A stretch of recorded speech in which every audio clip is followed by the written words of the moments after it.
Nova tekma Evropskega pokala v Stožicah, pričakovanja komentarjev.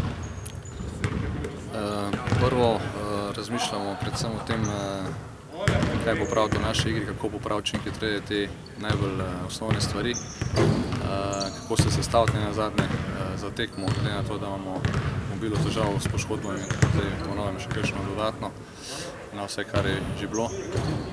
Gre pa za eno dobro ekipo, v bistvu sestavljena predvsem s temnopoltimi košarkarji, kar avtomatično že samo po sebi pove, da bojijo ta ameriški način igre, francoski, če hočete, ker je dosti francoska liga bolj kot ne podobna tej ameriški košarki, se pravi ogromno hitre igre. Tako da nas čaka ena težka naloga, predvsem spet kako poskušati omejiti te njihove fizične sposobnosti, pa na drugi strani vzpostaviti igro, ki bo bolj ustrezala nam, nekoliko bolj taktična, nekoliko bolj počasna.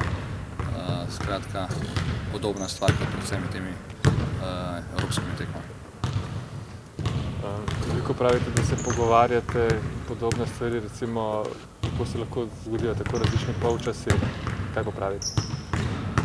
Ja, zdaj, če gledamo recimo te zadnje dve tekmi, je to stvar koncentracije, mislim, da je bila energija skozi obe tekmi prava, vendar enostavno potem v drugem delu nas je obakrat zmanjkalo, verjetno to tudi posledica, mogoče tudi utrujenosti.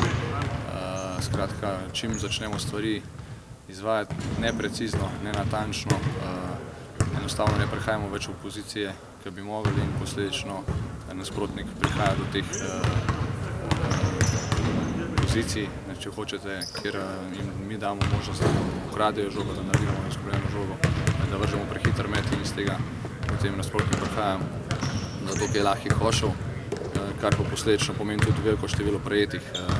Tako da ni vse skozi naša obramba tako slaba, ko mogoče gleda na koncu končni rezultat, daleč od tega pa, da bi bila na željenem nivoju.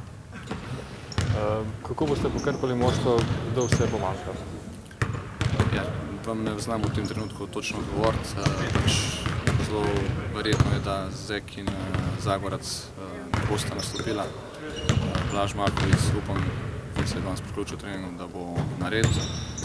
Medtem, ko ima težave tudi Zakis, da bomo videli pač samo tekmo.